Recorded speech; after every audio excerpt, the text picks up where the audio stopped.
Loh, kenapa kita takut kepada Allah? Bukankah Allah itu maha penyayang? Bukankah Allah itu maha baik? Harusnya tidak perlu takut kita kepada Allah. Maksud takut kepada Allah ini adalah takut hilangnya kasih sayang Allah, kemudian takut atas murkanya Allah.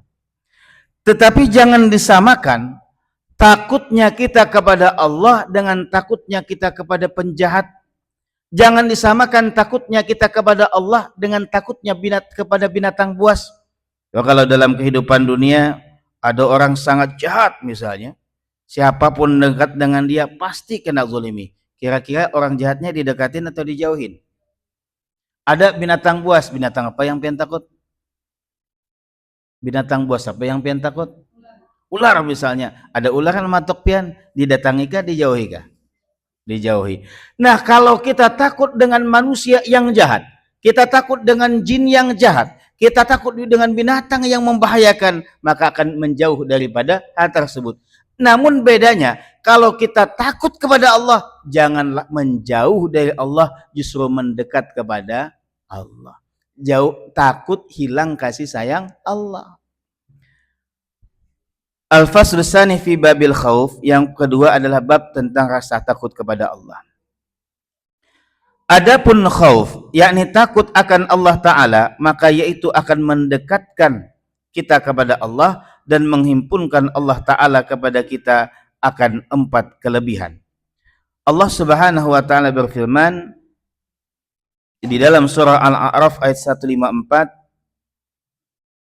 hudaw wa rahmatul lilladzina hum li rabbihim yarhabun. Orang yang punya rasa takut kepada Allah, maksudnya takut bermaksiat kepada Allah. Kita ini kira-kira lebih takut lapar atau takut kepada Allah? Tidak sedikit manusia yang karena takut lapar, karena takut hidup susah, karena takut kehilangan kemegahan dunia, takut berbagai kehilangan nikmat, kehilangan teman, kehilangan jabatan, kehilangan popularitas, rela melakukan apa saja, yang penting aku tetap dihargai, dihormati, yang penting aku tetap punya fasilitas dunia, yang penting teman-teman tetap dekat kepadaku, lebih takut kehilangan semua itu dibanding kehilangan Allah Subhanahu wa Ta'ala. Kenapa? Karena kita tidak mengenal rasa takut kepada Allah. Karena kita tidak mengerti bagaimana membentuk rasa takut kepada Allah.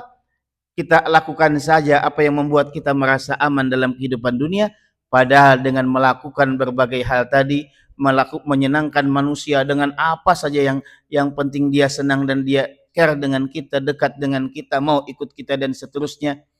Apapun dilakukan, yang penting harta banyak, istri atau suami bangga dengan kita, walaupun dengan cara yang tidak dihalalkan oleh Allah. Melakukan berbagai hal yang membuat Allah murka kepada kita, itu disebabkan tidak punya rasa takut kepada Allah. Padahal ini bukan nakut-nakutin ya. Assalamualaikum. Ya, karena memang babnya bab takut, jadi saya takut-takutin aja. Tapi ini benar. Kira-kira kepedihan apa dalam hidup dunia ini yang paling pedih, paling perih, paling tidak dimenangkan? Atau terluka apa yang paling pedih? Pernah kejadian apa yang membuat pian paling kalau ulun tuh pernah banyu ada apa namanya, presto kah, merebus presto sana hanya diberi orang, kada pernah makanya sebelumnya. Jadi pas lagi sangat mendidihnya ulun hendak berjalan, makan belum, jadi ini makan dulu, bukakan pengnya karas benar, karena memang kada tahu cara membukanya, hanya diberi orang. Anak ulun halus-halus 3 masih bersetu, yun bajauhan dulu, kalau pindah tertumpah ulun kira tertumpah biasa aja, jadi dijauhkan aja. Tarik karena hanggus, wah, ke wajah, tangan dan seterusnya. Perasa ulun buta sudah ulun nih. Cuman untungnya ketika itu kamar mandi dekat air banyak, jadi ketika kesini langsung menyelam kepala. Kalau tangan kaki apa biar aja sudah, yang penting muka dulu lah. Padahal ada kesempatan bang muka hirang berputih ya kalau. Jadi kalau bagian kaki ini membengkak apa namanya, kelupas kulit macam-macam, muka alhamdulillah sedikit aja ada kelupasnya karena langsung kena air. Itu lumayan satu kejadian yang lumayan panas. Tapi itu ternyata kecil. Kecil benar. Lah, kecil benar ternyata. Kenapa? Karena azab di neraka itu yang paling ringan. Ulun kasih tahu yang paling ringan aja lah. Karena kalau ulun kasih tahu yang paling mengerikan, takutnya pian ketakutan. Oh, yang paling ringan aja belah, yang paling ringan aja. Kerikil yang paling kecil lah Pak. Pasir aja kan, sebutir pasir itu kecil lah. Adalah yang lebih kecil dari pasir. Tapi jangan pasir satu truk lah, satu biji aja. Itu letakkan, jangan langsung di kaki, di sandal aja. Letakkan di sandal kita ada Pak. Diletakkan di sandal kita, mendidih otak kita. Saya ulang, azab neraka yang paling kecil, butiran pasir dari neraka ditaruh di kaki kita. Tidak apa-apa pakai sandal kan dulu lah, mendidih otak kita. Assalamualaikum. Panas lah itu. Panas kada? Wani kada pian? Aku lah masuk neraka pian. Kita mau belapar di dunia, kada juga belapar sama 2-3 hari kada makan kada ada. Ya kalau paling misalnya pagi belum makan sampai sore malam ada aja rezekinya tuh nah.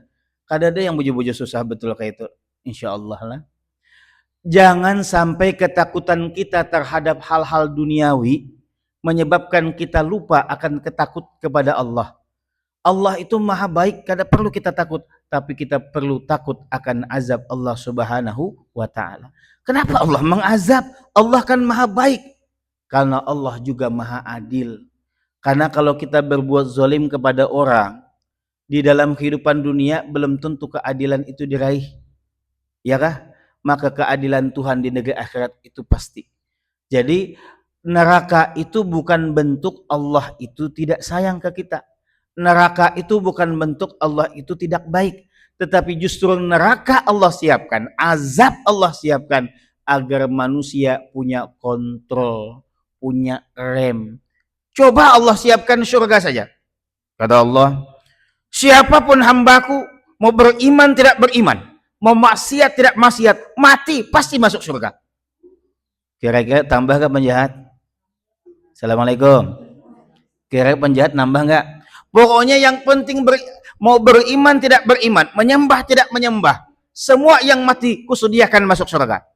Yang bunuh diri banyak, lebih banyak dari sekarang. Kenapa? Udah hidup dunia susah, langsung mati aja masuk surga.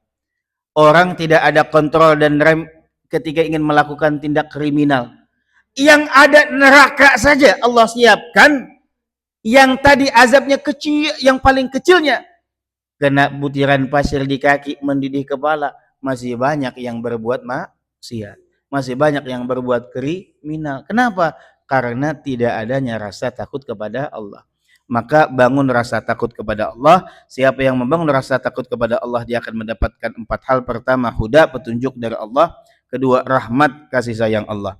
Huda wa rahmatul lil ladzina hum li rabbihim yarhabun. Petunjuk dan rahmat itu tetap bagi mereka yang takut kepada Allah. Kemudian, innama yakhsyallahu min ibadihil ulama. Ketiga, ilmu seperti firman Allah Ta'ala, innama yakhsyallahu min ibadihil ulama. Hanya sesungguhnya seseorang yang takut akan Allah itu yaitu ulama. Orang yang mengenal Allah, mengenal ilmu Allah, mengenal agama, dia punya kolerasi yang kuat dengan rasa takut kepada Allah. Karena dalam firman Allah hanya ulama yang bisa benar-benar takut kepada Allah. Ustadz, kenapa pun? Tapi kenapa ada ulama yang juga bermaksiat? Memang ada. Kenapa juga ternyata ada ulama yang berbuat salah? Iya ada. Karena ulama itu terbagi dua. Ya, ada ulama akhirat, ada ulama ulama jahat. Ulama akhirat dia melengkapi 2 unsur ulama. Ulama itu syaratnya 2. Yang ulama berbuat maksiat, ulama curang, ulama-ulama menjual ayat untuk kepentingan sendiri, ulama-ulama yang berbuat kriminal macam-macam, itu karena dia hanya memenuhi 1 unsur. Ulama secara bahasa adalah orang yang alim, orang yang berilmu, paham agama macam-macam. Oke, ini baru syarat pertama. Ada syarat kedua, ini tadi, ulama yang takut kepada Allah. Kalau dia berilmu, ilmunya tidak membuat dia dekat kepada Allah, ilmunya tidak membuat dia punya rasa takut kepada Allah, ini ulama termasuk ulama dunia. Ulama yang akhirat adalah ulama yang keulamaannya, yang ilmunya itu mendekatkan dia kepada Allah, membangun rasa takut kepada Allah. Maka di firman ini, innama yakhsyallahu min ibadil ulama, sesungguhnya yang takut kepada Allah adalah ulama. Maka apabila ada ulama yang tidak takut kepada Allah, belum cukup syarat dikatakan ulama. Ilmu membuat orang mendekat dan takut kepada Allah. Rasa takut kepada Allah itu juga dihadirkan oleh ilmu. Tetapi ada orang yang hanya mengisi otaknya, mengisi pengetahuannya, tetapi tidak mengisi ilmunya dengan rasa takut kepada Allah, belum cukup syarat menjadi ulama akhirat. Mungkin ulama secara dunia ilmunya luar biasa, tetapi ulama seperti ini berpotensi menjadi ulama ulama jahat. Dia bisa dibayar untuk kepentingan lainnya. Jadi pernah ketika saya belajar di Jakarta, tokoh-tokoh tertentu yang punya jamaah, yang punya popularitas, itu ditangin oleh orang-orang liberal. Pian maukah sampaikan tentang begini. Jadi Al-Quran itu tafsirnya digeser, tapi dibuat logika supaya masuk macam-macam. Tapi agama itu digeser pemahamannya. Ada yang bayar, ya. Ada yang bayar supaya kemudian dai-dai, ulama-ulama tertentu mau menjual ayat. Maksud menjual ayat itu tafsirannya begini, tapi geserlah. Untuk apa? Untuk kepentingan politik bisa. Untuk apa? Untuk kemudian merusak Islam dari dalam. Jadi dipelintir dengan akal juga, dibikin akal-akalan. Oh iya betul juga ya, dibikin seakan-akan ilmiah, padahal cuma permainan akal saja. Ada yang seperti itu, ada. Maka kalau ada yang seperti itu, ulama dunia menjadi ulama ulama jahat. Kemudian yang keempat, radhiyallahu anhum wa radu'an, Allah akan ridho kepada mereka yang takut kepadanya, wa radu anhu, dan hambanya pun akan ridho kepada Allah. Orang yang di hatinya ada rasa takut kepada Allah, dia tidak berani bermaksiat kepada Allah. Kalaupun terjerumus dia dalam kemaksiatan, entah karena godaan dunia yang kalah dia melawan. Kan dalam godaan itu kadang kita berpikir tuh, lakukan tidak, lupakan sejenak, lakukan saja untuk memenuhi hawa nafsu kita. Lalu kemudian ada lagi yang menyesal, menangis. Nah ini karena keimanannya turun naik. Yang seperti ini, datanglah lagi kepada Allah. Yang penting begini, sejahat-jahatnya kita sebagai hamba, jangan menjahati hamba Allah yang lain. Kalau dosa itu antara kita dengan Tuhan aja, bukan menganggap remeh. Jangan pula menganggap remeh dosa kita dengan Tuhan. Tapi sebesar-besarnya dosa kita dengan Tuhan, pintu ampunan Allah itu terlalu besar untuk mengampuni dosa kita. Tetapi jar Tuhan, jangan lawan hambaku. Jangan hambaku yang disakiti, karena aku tidak akan pernah mengampuni. Allah tidak akan pernah mengampuni kita selagi ridho hati hamba itu kepada atas kita. Hati hamba itu masih tersakiti, masih terluka, masih sulit hidupnya karena kita, maka selama itu pula dosa kita tidak diampuni oleh Allah Subhanahu wa taala. Maka orang yang ridho tadi, orang yang khauf tadi, Allah ridho padanya dan dia pun akan ridho kepada Allah. Wa amma man khafa maqama rabbih wa nahan nafsa 'anil hawa fa inna jannata hiyal ma'wa. An-Nazi'at ayat 40. Wa amma man khafa maqama rabbih, dan adapun orang yang takut akan makan Tuhannya, maksudnya takut bermaksiat kepada Tuhannya, takut mendapatkan murka dari Tuhannya, takut kehilangan rahmat dari Tuhannya, wa nahan nafsa 'anil hawa, karena rasa takutnya kepada Tuhannya tadi, maka dia mencegah dirinya dari mengikuti hawa nafsunya, mengikuti hawa nafsu yang maksiat, mengikuti hawa nafsu yang membuat murka pada Allah. Karena ada rasa takut, lalu kita kontrolnya kuat, remnya kuat. Wah, anak ini kuat. Kenapa? Ketika itu Allah tidak ridha, ketika di situ Allah murka, kita rem kuat-kuat. Maka orang yang berhasil mencegah hawa nafsunya, mencegah dirinya dari melakukan hawa nafsu yang tidak dibenarkan Allah Ta'ala, fa innal jannata hiyal ma'wa, maka surgalah tempat kembalinya. Itu bab kedua. Bab ketiganya ini yang lebih panjang kita bahas. Bab ketiga adalah zuhud, sifat zuhud. Itu yang jadi tema kita di flyer itu, melepaskan keterikatan kepada dunia. Ada yang tahu arti zuhud lah? Zuhud. Lain menjuhud kini lah lain. Zuhud. Assalamualaikum. Apa arti zuhud? Zuhud itu dia benci dengan dunia. Ustaz, benci dengan dunia, kada bolehkah kita memiliki dunia? Hadang dulu lah. Lawannya ada hubbud dunia. Sifat tercelanya hubbud dunia, cinta dengan dunia. Sifat terpujinya zuhud, tidak cinta dengan dunia. Tapi dunia itu apa gerang? Apakah dunia itu harta? Apakah dunia itu jabatan? Tergantung dari sisi mana kita menilai. Di dunia itu setidaknya ada dua sudut pandang. Pertama, dunia secara zahir. Dunia secara zahir ya betul, harta, popularitas, jabatan, segala fasilitas dan kemewahan. Ini secara zahir itu dunia. Tetapi dunia secara hakikat yang wajib kita benci. Dunia secara hakikat yang wajib kita benci apa dunia? Ad-dunya ma yushaghiluka 'anillah. Dunia apapun yang membuat kita sibuk hingga kita jauh dari Allah. Saya ulang. Ad-dunya ma yushaghiluka 'anillah. Dunia adalah sesuatu apapun yang karenanya tadi kita sibuk dan hingga jauh dari Allah. Sesuatu yang membuat kita sibuk, yang membuat kita jauh dari Allah. Kalau kita sibuk tapi mendekatkan kepada Allah, itu bukan dunia. Oh, sibuk dengan harta, dengan fasilitas dunia, jauh dari Allah. Dia menikmati dengan berbagai fenomena pesona dunia. Dia lari dari Allah, dia jauh dari Allah, maka itu dunia. Dia punya jabatan, semenjak dia punya jabatan, tinggal tunjuk selesai semua. Dengan kewenangannya apapun bisa dia dapatkan. Dengan jabatannya dia menumpuk harta kekayaan untuk pribadinya, dia langgar aturan-aturan, nggak peduli syariat, nggak peduli aturan Allah, yang penting dirinya senang saja, maka itu dunia. Tetapi ada orang punya harta, harta dicarinya dengan cara yang halal, dia bersyukur dengan harta yang ia miliki. Harta yang ia miliki bukan hanya untuk dirinya, untuk keluarganya, bermanfaat juga untuk orang lain. Maka harta seperti ini bukanlah dunia. Ada orang punya jabatan, dengan jabatannya dia menebar kebaikan dan kemaslahatan, banyak orang terbantukan, maka itu bukan dunia. Ad-dunya ma yushaghiluka 'anillah, sesuatu yang membuat kita sibuk hingga kita jauh dari Allah. Baik, untuk menerjemahkan makna zuhud ini saya bingkai dalam sebuah cerita.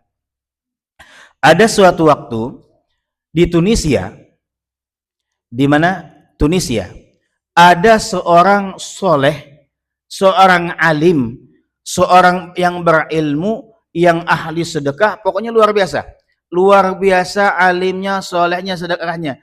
Seorang sufi, ahli tasawuf, yang lebih kepada pembersihan hati. Ini bab-bab kita ini, bab tasawuf ini.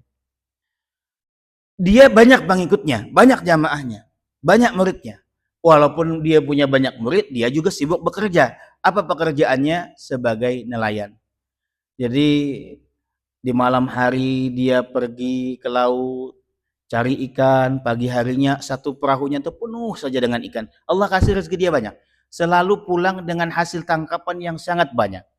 Tetapi ketahuilah, banyak tangkapannya dia tidak pernah memperkaya diri. Kalau dilihat rumahnya, rumah yang paling sederhana, gubuk yang sederhana saja.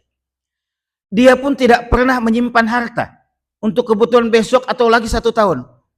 Kada ATM-nya. Memang zaman dulu kada ada mungkin ATM terrekening lah. Tapi kalau kita mungkin tabungan berapa emas 100 gram misalnya lah, itu 100 jamnya kada 10 kilo lah.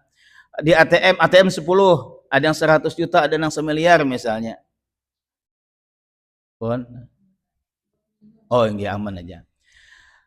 Beliau tidak. Beliau hanya mengambil ikan itu, dijualnya hanya untuk kebutuhan pokoknya. Umpamanya kita makan pakai beras, berarti ikannya ditukar atau dijual, dibelikan beras.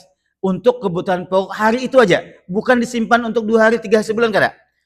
Sisanya masih banyak sisa ikannya nih, maka semua sisa ikan itu dibagikan ke fakir miskin. Bagikan. Untuk diri sendiri, untuk diri saja tidak meninggalkan. Yang ditinggalkannya kepala iwak aja.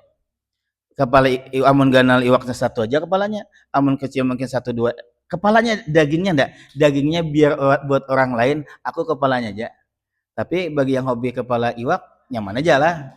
Eh, ini maksudnya sebenarnya beliau mengambil kepala ikan itu biar dagingnya orang lain bisa makan. Dia kepalanya aja nambah campur tulang. Tapi nyaman bang, padahal lah. Apalagi kepala patin lah. Gangan asam pulang, Masya Allah lah. Nah, kesederhanaan dan ketawaduan sang nelayan ini menjadi kecintaan tersendiri bagi semua muridnya. Luar biasa, guru kita ini luar biasa. Sampai kemudian ada seorang murid datang kepada beliau, izin mau ke Spanyol. Ya, guru, saya ingin bepergian ke Spanyol, ada urusan. Nah, tepat sekali kata beliau. Saya di sana punya guru. Guru saya namanya Ibnul Arabi. Tolong kalau kamu ke sana, sempatkan cari guru saya, bilang kepadanya bahwa saya minta nasihat. Karena beberapa waktu terakhir hati saya gelisah, resah, hati saya terasa buntu dan saya kehilangan nikmat ibadah. Ibadah itu nikmat sekali bagi orang yang terkoneksi, sinyalnya tuh terbangun antara dirinya dengan Tuhan. Amun putus kedada jaringannya, ibadah itu kada nikmat.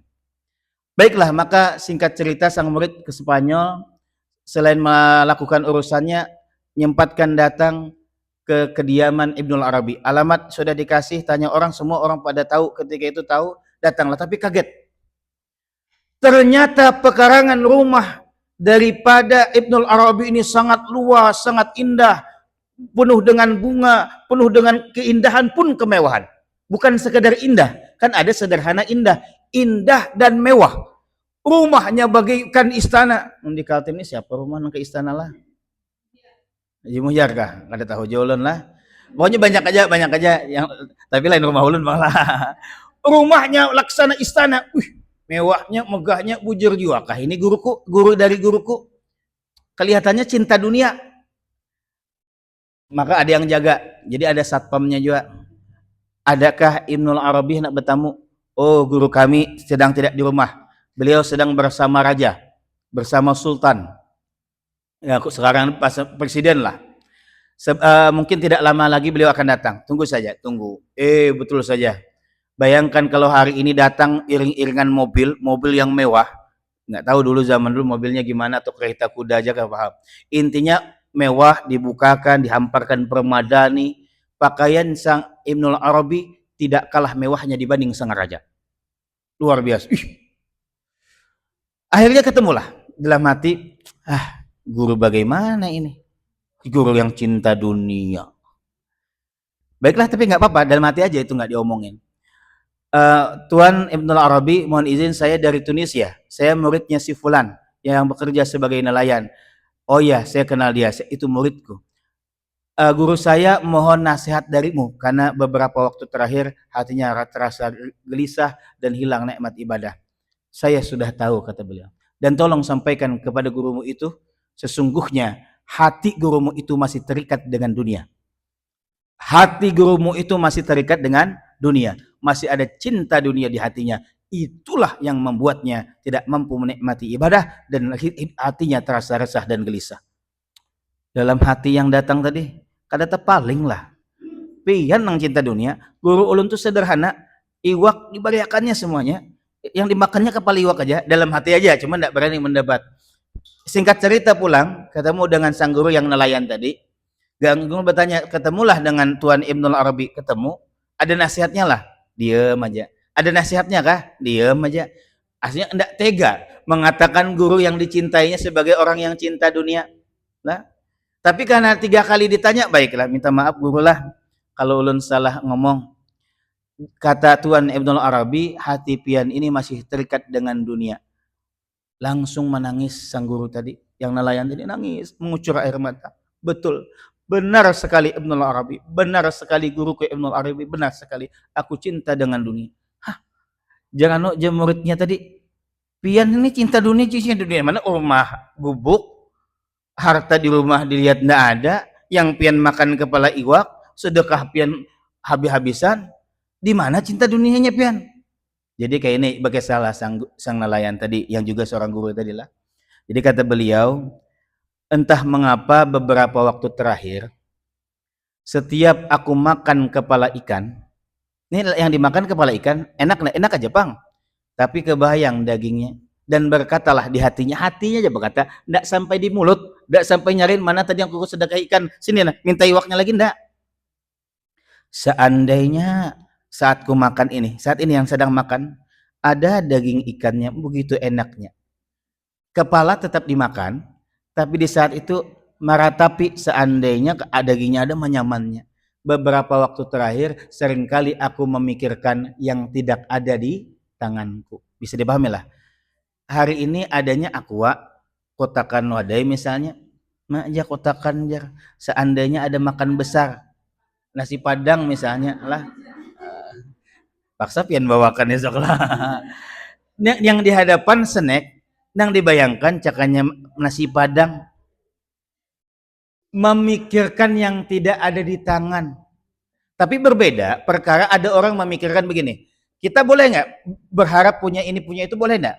Boleh aja, tapi jangan sampai terlena yang harapan itu membuat kita lupa bersyukur. Harapan itu membuat kita apa namanya, pokoknya harus dapat ini, kalau dapat ini aku begini. Yang sifatnya dunia tidak. Begini, hari ini misalnya anak kita banyak, kemana-mana naik motor nggak muat, ya anak 6, naik motor dua aja motor laki bini kada muat. Ulun pernah berlima, ulun bini anak 2, 4, 5-nya di parut. Nah, jadi yang 5 parut. Jadi ulun bini 2 anak dan yang anak ketiga masih di parut, hamil. Itu sasak benar. Dan hampir dilindas mobil sudah. Jadi pas di Sungai Kape dulu, jalan yang tembusannya itu belum banyak dibuka, ulun nggak tahu. Melaju sakanya tiba-tiba ada truk. Amun ulun kada merem bakajut, dilindas truk. Amun ulun merem dan bajatuhkan, paling lecet. Jatuh hai 4,5 lah. Kada sampai 5 pang 4,5. Habis itu ulun berharap tuh bukan ulun karena ulun hendak mewah, hendak lihat orang sugih, kada. Ya Allah julun, ulun bisi anak bini, ulun nak melindungi anak bini ulun. Ulun bayangkan ya Allah, habis ini ada mobilnya, membayangkan seperti itu, tetap bersyukur, alhamdulillah ya Allah, engkau berikan aku motor. Ada nang bersepeda aja, ada nang kada bisa sepeda berjalan batis saja, ada berjalan batis kan kada kawa, ya anak bakosi roda, batongkat. Ulun bersyukur, alhamdulillah ya Allah, dengan segala nikmat ini ulun bersyukur sudah ya Tuhan, alhamdulillah. Tapi ya Allah, engkau ini maha baik. Ulun aja sebagai kepala rumah tangga hendak melindungi anak istri tanyaman kada basasakan. Tadi kan basasak nih, tangan kayak ini kalau ngalih, amun tangan kayak ini kan nyaman, karena sesak tadi kayak ini penat juga. Tapi hati kada boleh kayak ini nah, kayak ini aku hidup bermotor aja, orang bermobil. Itu termasuk yang hati terikat dunia. Tapi kalau kemudian ya Allah, alhamdulillah engkau sudah berikan aku ini, ya Allah akan bertambah syukur ketika engkau beri ini. Membayangkan, mengafirmasi itu kan apa-apa. Mengafirmasi nikmat Tuhan datang kepada kita tidak apa-apa. Tapi kalau meratapi mengeluh, tuh kepala iwak, coba ada dagingnya. Duh wadai, coba ada nasinya misalnya. Yang seperti itu yang kada boleh. Itu yang hati terikat kepada dunia. Itu ini kada menyuruh pemakanan kadalah. Ini sekadar contoh. Kalau sampai berpikir seperti itu, berarti hatinya terikat kepada dunia. Lepaskan keterikatan kepada dunia. Lo Ustaz, kayak papang yang bermegah-megahan berlebihan kayak Ibnul Arabi tadi. Kalau sekadar cukup-cukup kada apa-apa. Nih, kita jawab mengapa Ibnul Arabi dengan segala kemegahannya tapi tidak ada cinta dunia di hatinya. Satu ketika ada orang yang memang memandang Ibnul Arabi penuh dengan cinta dunia. Sama Ibnul Arabi diajak jalan-jalan ke tamannya begitu indah. Dikasihlah kereta kuda, silahkan nikmati. Nikmati di kereta kuda itu. Nikmati keindahan, dibawa keliling. Umpama kita dibawa keliling. Dikasih air minum, ada air minum kah? Untung sudah ada. Coba kada ada biar karena ini nak mencontohkan ya Bang lah. Sekalian nak minum juga.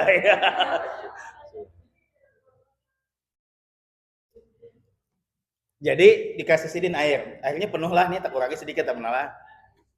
Sambil menunggang kuda ataupun saya tidak paham tuh ceritanya pas di atas kuda atau di kereta. Si tamu ini disuruh memegang gelas. Wahai tamuku, silahkan engkau keliling di seluruh tamanku ini, luas tamannya, area itu di sini apa yang indah, yang luas. Silahkan engkau berkeliling dan nikmati panorama keindahan di sini, tapi peganglah gelas ini. Gelas bukan botol lah, kalau botol nyaman sedikit, nah ditutup aja. Kalau gelas, peganglah gelas ini dengan airnya, jangan sampai menetes. Satu tetesan saja menetes dari gelas ini, kupenggal leher. Kita nih lah disuruh misalnya pakai kendaraan kah, pakai kuda kah, pakai apakah, nikmati keindahannya, satu tetes saja menetes, kupenggal lehermu. Takut sekali. Ketika hati takut, takut dipenggal, kira-kira sempatkah terpesona dengan keindahan dunia? Demikianlah Ibnul Arabi. Harta banyak, rumah mewah megah, tapi dia tidak terlena dengan kemegahan dan kemewahan itu. Kenapa? Karena ada rasa takut kepada Allah. Dia nikmati dunianya, dia bersyukur atas segala fasilitas itu. Dia bagikan juga begini, ada orang yang memang Allah takdirkan kaya, ada memang yang Allah jadikan kekayaannya itu bermanfaat, mendekatkannya kepada Allah. Habis harta dibaginya, ada pulang datangan. Potensi rezekinya datang. Bagikannya lagi, datang lagi. Dia tidak mau bangun rumah megah, orang yang bangunkan. Semakin dunia diberikannya, semakin dunia dibuangnya, dunia mendekat kepadanya. Kira-kira salahlah orang dapat dunia. Assalamualaikum. Dapat dunia dalam artian harta benda, salahkah? Yang salah adalah apabila dia terikat dengan dunia, ketika dunia hilang hatinya meradang. Orang yang punya dunia belum tentu kemudian hatinya cinta dunia. Karena dunia hanya di tangannya, tidak dimasukkan di dalam hatinya. Kalau dia masukkan di dunia di dalam hatinya, Allah minggat dari dirinya. Ketika dunia hanya di tangannya, dia tempatkan hanya Allah di hatinya, maka kenikmatan-kenikmatan yang dekat dengannya itu adalah rahmannya Allah, kasih sayang Allah. Kalau kita masukkan dunia di dalam hati, Allahnya pergi, maka dunia yang mengelilingi kita itu istijrat atau lanjuran dari Allah. Hari ini kita dengan kemegahan, kemewahan, kekuatan dan seterusnya, ada waktunya, nggak nunggu di akhirat. Di dunia pun Allah akan hancurkan, jatuhkan sekonyong-konyongnya. Nah, itu sedikit tentang sifat zuhud, bagaimana melepaskan keterikatan hati dengan dunia, bukan tidak boleh mempunyai dunia. Punya dunia boleh, tapi jangan merasa memiliki. Cukup merasa dititipi. Selama dititipi, boleh kita pakai, kita nikmati dunia itu. Nah, kalau tukang parkir dititipi, enggak dipakainya. Kalau kita dititipi, boleh dipakai, tapi jangan merasa memiliki. Makanya tukang parkir itu tenang hidupnya. Tenang betul. Mobil Pajero pergi, dibari 5.000, terima kasih.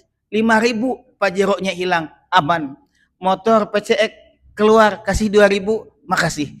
Kecewa enggak tukang parkir? Enggak. Karena dia tidak pernah merasa memiliki, dia hanya merasa dititipi. Maka dunia yang ada di tangan kita itu adalah titipan dan anugerah Allah. Kapan dia datang, kapan dia pergi, persilahkanlah. Dan jangan sampai terikat dalam hati kita. Inilah mungkin sedikit yang saya sampaikan. Alhamdulillah hari ini ada tamu, Ibu Desi ya.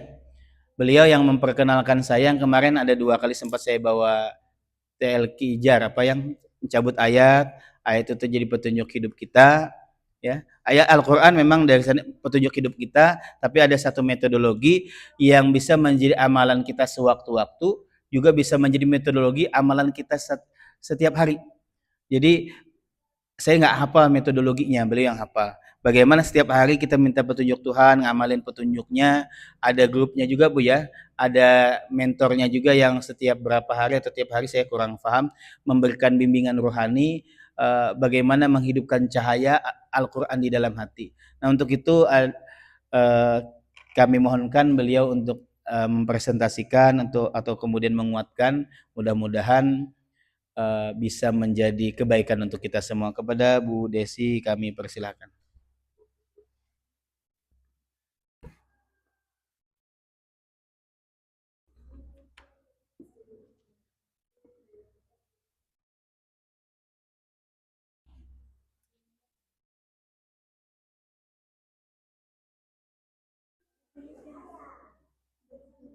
Di depan aja, biar kelihatan semua, biar di depan aja. Bagian sini Jawa na po. Sana na po. Ya. Ambil terbitnya na.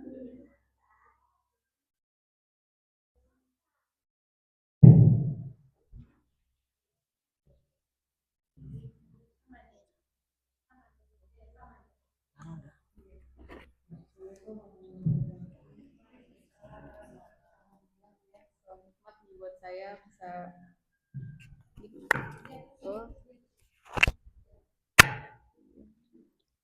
dipertemukan di pagi hari ini ya menjelang siang bersama ibu-ibu semuanya.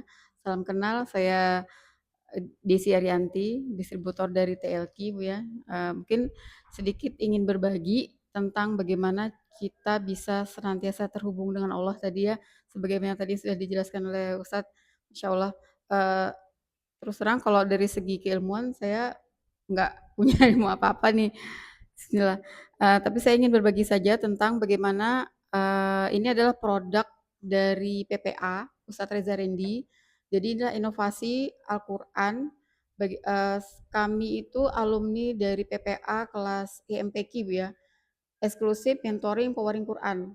Nah, jadi di situ kita diajarkan bagaimana mentadabur dan mengamalkan. Tapi selesai belajar, yaitu tadi Bu, bingung lagi kita. Bagaimana nih kita membaca Quran, sementara Quran itu kan kita tahu sebagai petunjuk Bu ya. Quran adalah petunjuk, Quran adalah pedoman, tapi bagaimana caranya mengamalkan Al-Quran ini? Kita nggak hafal pun gitu ya. Cara baca terjemah pun kadang kita masih bingung gitu ya, apalagi ketika terkait dengan eh, kisah-kisah Nabi gitu ya. Ini gimana cara mengambil pelajaran hikmah dari situ. Nah, barakallah dari Ustadz Rendi beserta tim itu, istri beliau kemudian juga Hafiz ya, dan awalnya sih dari beliau sendiri yang mengamalkan eee, Quran ya. Beliau bersama istri mengamalkan Quran, kemudian kok ternyata bagus nih berdampak kepada kehidupan beliau, kemudian ke teman-teman dekat. Sampailah muncul akhirnya dibuat ini ya, sampai program EMPQ itu pun juga karena wasilah dari Ustadz Reza Rendi berserta istri mengamalkan Al-Quran. Muncul EMPQ. Nah, dari EMPQ itu karena dari alumni-alumninya itu kayak kesulitan, Bu. Gimana lagi gitu karena ada tiga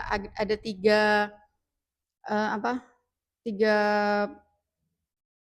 tiga level ya, dan saya juga baru di level 2 karena itu tadi, keterbatasan waktu kita dan sebagainya, akhirnya tidak bisa lanjut ke level 3. Nah, akhirnya dibuatlah ini. Nah, sudah pernah dipraktekkan Ustadz ya, kemarin cara ininya. Nah, kemudian mungkin saya sedikit menjelaskan ini ya.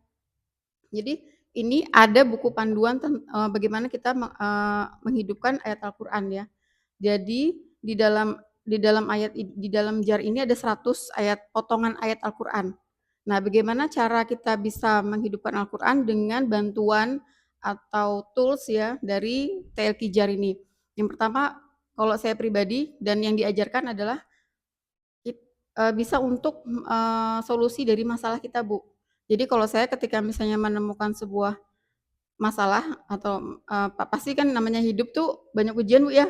Pasti ada masalah ya, namanya kita manusia hidup. Nah, kemudian saya tuliskan, Bu. Saya tuliskan di dalam buku biasa, saya tulis permasalahan saya, kemudian saya sebelum mengambil ini kalau lebih baik lagi ketika kita dalam keadaan selesai sholat ya, selesai sholat masih dalam keadaan berwudu, kemudian kita berdoa sama Allah minta diberikan petunjuk, diberikan bimbingan, arahan bagaimana cara menjalani hidup kita dengan Al-Quran. Kemudian kita sami'na wa ata'na. Jadi apapun nanti yang kita dapat di dalam ayat ini kita praktekkan, kita laksanakan seperti itu. Nah, kemudian setelah kita dapat ayatnya, mungkin ada yang mau langsung praktek sambil saya jelaskan.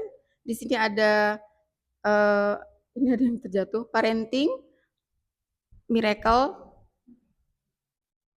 Ada yang mau ini Bu? Mungkin atau saya jelaskan dulu sampai selesai? Oke. Nah, jadi setelah kita dapat misalnya saya ambil Bu ya. Nah, kita setelah bismillah, setelah kita dapat ayatnya seperti ini, kita buka Bu. Di sini ada Quran surat An-Nur ayat 26. Nah, kita buka mushaf. Karena ini kan hanya potongan ya, dan tidak ada tulisan Arabnya. Jadi dia dibawa kemana-mana juga aman. Bahkan untuk mohon maaf bagi yang belum lancar membaca atau bahkan belum bisa baca Al-Quran ini bisa juga gitu, bisa dipakai. Nah, setelah kita dapat suratnya ini, kita buka mushaf, kita baca ayatnya, kemudian kita baca terjemahnya juga. Nah, kemudian di sini nanti ada tadaburnya. Sudah ada tadabur dari ayat di Quran surat An-Nur ayat 26 ini, wanita-wanita yang baik untuk laki-laki yang baik. Kemudian tadaburnya adalah, jika kamu ingin pasangan yang baik, maka perbaikilah dirimu. Aku akan pertemukan dalam waktuku. Ini apa namanya? Jadi ketika misalnya kita menginginkan pasangan kita yang baik, maka yang kita perbaiki adalah diri kita sendiri gitu ya. Kemudian apa yang harus kita praktekkan apa? Berdoalah untuk pasanganmu dengan cara memperbaiki dirimu dulu hari ini. Nah, jadi kita tidak menuntut pasangan kita yang berubah, tapi kita yang berubah dan kita doakan. Dan ini yang kita kerjakan, Bu. Jadi perintah di sini kita lakukan. Jadi setiap hari kita bisa mengambil. Jadi ini bisa diambil untuk harian, ya. Kemudian jika misalnya seperti ini kan mungkin lebih mudah ya, maksudnya prakteknya agak lebih mudah, itu bisa besoknya kita ngambil lagi. Tapi kalau dirasa misalnya prakteknya ini butuh waktu yang kayak saya belum terbiasa gitu ya, ini sesuatu yang baru, saya harus butuh latihan atau butuh butuh pengulangan, maka itu bisa 3 hari kemudian kita ambil lagi. Atau mungkin kayaknya ini masih belum nih, masih belum selesai nih masalah saya nih gitu. Bisa 7 hari kemudian. Kita praktekin terus di satu ayat ini. Seperti itu. Nah, seperti itu ya. Jadi dia bisa juga menjadi solusi bagi kita ketika ada masalah, bisa juga sebagai eh, apa namanya? Mendekat ya, setiap hari. Jadi setiap hari itu kita mendapat petunjuk dari Allah. Kita harus ngapain, hari ini kita ngapain kayak gitu. Nanti disesuaikan dengan permasalahan kita apa gitu ya. Apakah kita butuh butuh mungkin kita ingin mengambil keputusan atau mengambil saya harus ngapain ya, itu nanti bisa di miracle ya. Miracle ini dia sifatnya umum gitu. Nah, kalau misalnya kita galau dengan masalah anak kita ambil di jar yang parenting. Nanti akan ketemu ayat sama juga dengan ketika kita ingin memperbaiki pasangan, maka ini perbaikilah diri kita. Sama ketika kita galau dengan anak kita, maka ya lagi-lagi diri kita sendiri yang diperbaiki dulu. Nah, nanti kita disuruh ngapain nih gitu. Itu juga nanti ada panduannya seperti itu. Atau misalnya kita ada permasalahan dengan masa lalu yang belum selesai gitu ya. Ada mungkin ada rasa marah, rasa benci, rasa kecewa, itu nanti ada di healing. Healing itu nanti ada cemas, sedih, marah, bahagia itu ada semua seperti itu. Nah, mungkin seperti itu sih. Jadi nanti setelah kita menuliskan ya, kita dapat ayat berapa, kemudian apa yang tadaburnya apa, kemudian insight-nya apa, what to do-nya, prakteknya. Nah, kemudian nanti di sini apa yang kita rasakan. Itu refleksi dari ayat itu apa? Apa yang kita rasakan setelah kita mempraktekkan ayat tadi. Mungkin muncul ketenangan, mungkin yang tadinya galau, gelisah jadi lebih tenang, mungkin kita jadi lebih bahagia gitu ya. Karena ketenangan dan kebahagiaan adalah kunci dari rezeki ya. Rezeki tidak akan mendatangi hati yang galau, gelisah, takut, cemas. Tapi hati yang tenang, bahagia, seperti itu. Nah, nanti di per 10 hari itu ada Bu, nanti evaluasinya. Jadi apa sih setelah 10 hari kita bisa 10 hari atau 10 ayat ya. Karena kan ada yang tidak setiap hari ya. Nah mungkin kita bisa pakai setelah 10 ayat. Nanti setelah 10 ayat kita praktekkan terus-menerus, apa yang kita rasakan. Nah, kalau kata orang yang miracle ya, keajaiban. Keajaiban apa yang sudah kita dapatkan dengan kita rutin tadabur ayat ini. Kita praktek ayat. Nah, keajaiban itu juga akan berbeda setiap orangnya, Bu ya. Ada mungkin dalam bentuk yang lama tiba-tiba lama piutang tiba-tiba tertagih. Ada yang mungkin dari ketenangannya, mungkin dari kesehatannya gitu. Jadi berbeda di setiap orangnya kayak gitu. Nah, mungkin nah ini untuk kita pribadi, untuk kalau kita ingin alat bantu untuk kita mempraktekkan ayat. Nah, kalau yang buku yang satunya ini, jika kita ingin juga mensiarkan, karena setelah kita merutinkan praktek ayat, ternyata ada banyak kebaikan yang kita dapatkan. Dan kita ingin orang lain juga merasakan kebahagiaan itu, ketenangan itu. Nah, ini ada lagi buku panduannya, Bu. Jadi gimana caranya kita menjadi pribadi yang bercahaya. Jadi ketika kita ingin menjadi pribadi yang cahaya, berarti ya ibadah-ibadah fundamental itu yang kita kerjakan gitu ya. untuk menjadi pribadi. Kemudian nanti gimana setelah pribadi kita misalnya kita rutin bagus, gimana caranya kita mensyiarkan, menjadi pensiar yang bercahaya seperti itu. Nah, ada banyak sini ya. Bahkan eh, nanti juga seperti kata Ustadz tadi, bagaimana kita bersyukur. Jadi terkadang kita itu mungkin saking banyaknya doa Bu ya, saking banyaknya aduh sini doa apa ya semuanya kok banyak gitu yang mau kita ini. Akhirnya apa? Ya udah ujung-ujungnya istighfar dan bersyukur. Istighfar dan syukur. Kita udah nggak bisa lagi berdoa, saking banyak banget gitu yang mau kita minta sama Allah kayak gitu kan. Nah, jadi dengan kan sudah banyak tuh ya janji-janji Allah tentang istighfar gitu ya, tentang bersyukur seperti itu. Jadi, nah di sini juga ada nanti apa yang kita syukuri hari ini. Bisa saat bangun tidur, bisa juga menjelang tidur. Jadi kita tuliskan hari ini apa yang kita syukuri. Hal-hal receh aja Bu, bukan hal-hal yang besar, enggak. Misalnya alhamdulillah kita bisa bangun dalam keadaan sehat, kita masih bisa sholat, kita masih bisa bernapas, atau misalnya alhamdulillah tadi dapat kiriman gitu ya dari tetangga gitu, atau mungkin dapat transferan dari suami gitu. Nah, itu tuliskan gitu. Meskipun hal-hal yang kecil-kecil tadi, atau misalnya eee, apa ya, alhamdulillah hari ini bisa masakan sesuatu yang istimewa untuk anak, misalnya kayak gitu kan, misalnya kesukaannya anak. Nah, itu, seperti itu. Nah, mungkin itu, Ustaz, itu aja mungkin yang tentang, apa namanya, bagaimana cara mempraktekkan ini. Ya, monggo silakan ada yang bertanya atau mau ada yang langsung praktek? Tapi sudah Ustaz ya? Sudah, ini sampai terlepas nggak? Sudah pernah.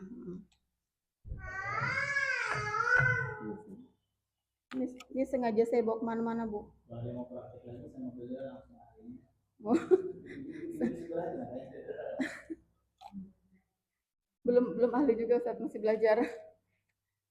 Bahkan kami itu sebenarnya terkadang masih juga ya memaknai ini apa ya maksudnya kayak gitu.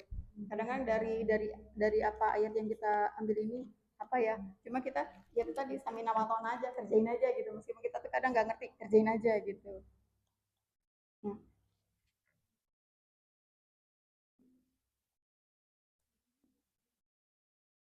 gimana Ibu, ada yang mau ditanyakan?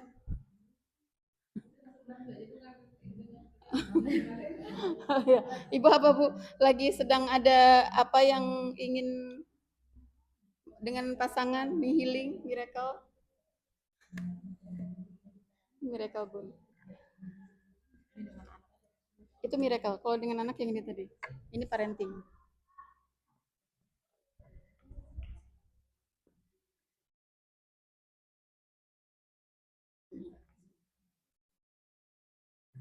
Silakan dibaca. At-Tahrim, peliharalah dirimu dan keluargamu dari api neraka.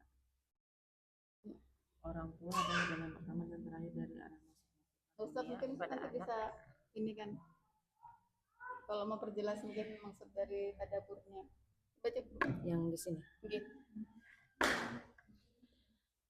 Bismillahirrahmanirrahim. Surah At-Tahrim, peliharalah dirimu dan keluargamu dari api neraka. Inseknya, orang tua adalah benteng pertama dan terakhir dari arah masuknya fitnah dunia pada anak. Perhatikan interaksinya dengan HP, batasi waktunya dan ingatkan jika berlebihan beritahu alasannya. Gimana Ustaz? Oh iya, sebenarnya kalau dari ayat ini kan ini disesuaikan dengan kondisi kita Bu ya, saat ini gitu apa namanya di surat At-Tahrim itu kan peliharalah dirimu dan keluargamu dari api neraka. Jadi gimana tadaburnya apa? Orang tua adalah benteng pertama dan terakhir dari arah masuknya fitnah dunia pada anak. Jadi saya prakteknya dulu.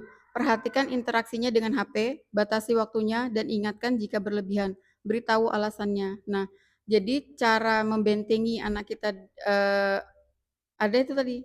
Kita misalnya cek HP-nya, apa isinya, apa gamenya misalnya apakah terlalu berlebihan waktunya kayak gitu.